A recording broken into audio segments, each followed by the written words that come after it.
काका, आज फिर से वो अजनबी गांव में देखा गया है। वह किसे ढूंढ रहा है? बेटा, अजनबी तो है, पर उसकी आंखों में कुछ छिपा है। उसकी चाल में एक अजीब सी बेचैनी है। लगता है जैसे कोई पुरानी कहानी के पन्ने पलटने आया हो। क्या आप जानते हैं कि वो कौन है? नहीं बेटा, लेकिन उसका चेहरा और उसके आंखों का दर्द अजीब है।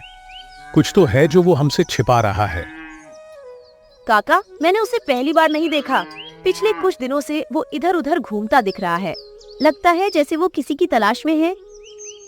हाँ बेटा, मैंने भी उसे देखा है। उसकी आंखों में एक अलग सी चमक है, जैसे वो किसी बहुत पुराने गहरे दर्द से गुजर रहा हो। हमें उससे बात करनी चाहिए, शायद उसकी मदद कर सकें।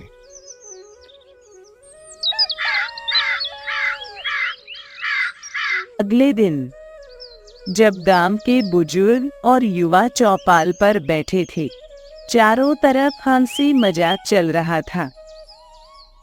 तभी अचानक वह अनजान लड़का उन लोगों की तरफ आने लगा। नमस्ते, मेरा नाम अजय है। मैं यहाँ किसी से मिलने आया हूँ।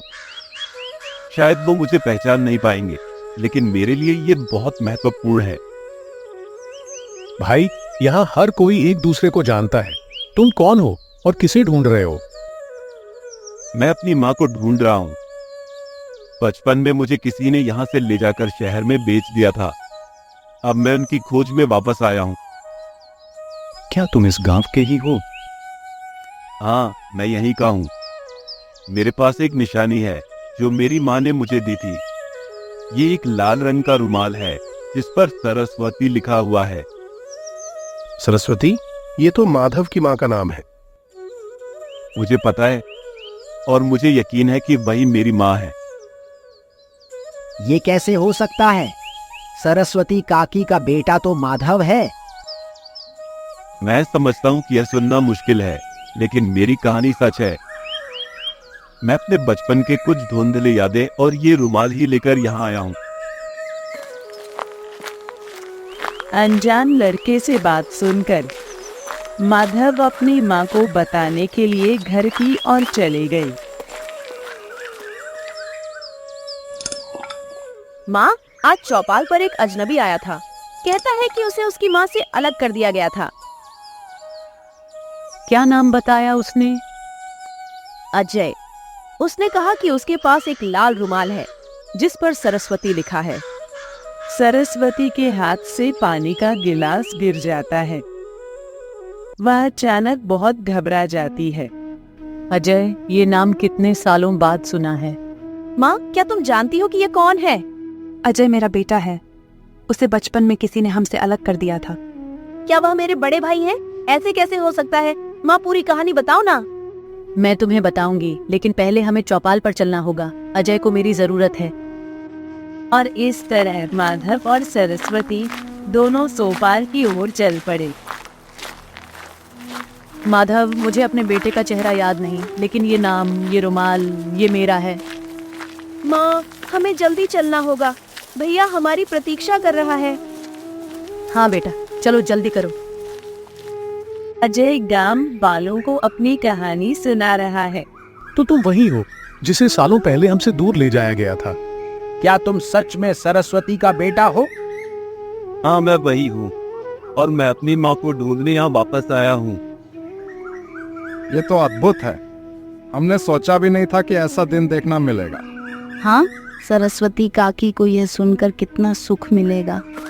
तभी माधव और सरस्वती चौपाल पर पहुंचते हैं। माँ। अजय बेटा। दोनों गले मिलते हैं। गांव वाले इस मिलन को देख भावुक हो जाते हैं। ये तो चमत्कार है। सचमुच ये दिन देखना हमारे लिए सौभाग्य की बात है। ये मिलन तो गांव की सबसे बड़ी खुशी है। हाँ, देखो कैसे सबके चेहरे खिल उठे हैं। अजय बेटा, तुम इतने बड़े हो गई मेरे बच्चे। मुझे उम्मीद नहीं थी अजय बेटा तुम कभी लौट आओगे। तुम्हारे बाप के गुजर जाने के बाद मैं और माधव बहुत कष्ट से जीवन जी रहा हूँ बेटा। अब मैं आ गया हूँ ना माँ, देखना आप सब ठीक हो जाएगा। चलो अब घर चलते हैं।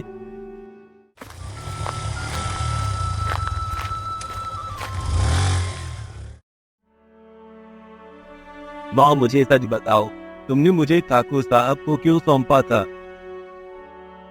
अजय, मैं मजबूर थी। 20 साल पहले से गांव के शक्तिशाली जमींदार रुद्र सिंह ठाकुर साहब गांव को शोषण कर रहे हैं। उस समय ठाकुर साहब ने एक नया नियम बनाया था कि गांव में कोई लड़का पैदा नहीं होगा, क्योंकि उन्हें ऐसा लगता था कि अगर गांव में लड़का पैदा होता है तो बाद में गांव से उनका प्रभाव कम हो जाएगा। तब अगर किसी के घर में लड़का पैदा होता है तो उसे या तो मार दिया जाता है या बाजार में बेच दिया जाता है, और तब ही तुम्हारा जन्म हुआ और तुम्हें हमसे जबरदस्ती ले जाया गया। तुम्हारे पिता ने भी काफी कोशिश की लेकिन कुछ नहीं कर सके। माँ, मैं सच जानने आया था। मैं सिर्फ तुम्हारा बेटा नहीं बल्कि पुलिस अधिकारी भी हूँ। ठाकुर साहब के खिलाफ सबूत इकट्ठा करने आया हूँ। तुम पुलिस अधिकारी हो? हाँ माँ, मैंने वर्षों तक कड़ी मेहनत की है ताकि मैं तुम्हें न्याय दिला सकूं और ठाकुर साहब को उनकी अपराधों की सजा दिला सकूं। भाई, हम सब तुम्हारे साथ हैं। ठाकुर साहब ने हमारे गांव को बहुत दुख दिया है। माँ, मैं जानता हूँ कि तुम उस समय मजबूर किया गया था।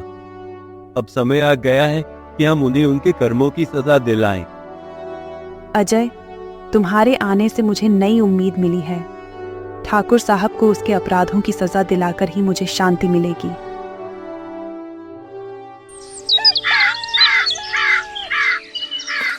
अगले सुबह अजय और कुछ गांव वाले ठाकुर साहब के घर के बाहर पहुंचते हैं। ठाकुर साहब, ओ ठाकुर साहब। तभी ठाकुर साहब निकल आते हैं। ठाकुर साहब, आपके समय का अंत आ गया है। आपके अपराधों के लिए आपको अब न्याय का सामना करना पड़ेगा। ये तुम क्या कह रहे हो? तुम कौन हो? मैं वही सरस्वती का बेटा अजय हूँ, जिसे तुमने सालों पहले मेरी माँ से अलग किया था। अब मैं एक पुलिस अधिकारी हूँ और तुम्हारे खिलाफ सबूत लेकर आया हूँ। तुम्हें लगता है कि तुम मुझे सजा दिला सकते हो? मैं अभी भी इस गांव का सबसे प्रभावशाली आदमी हूँ। तुम्हारी ताकत और प्रभाव अब खत्म हो चुका है।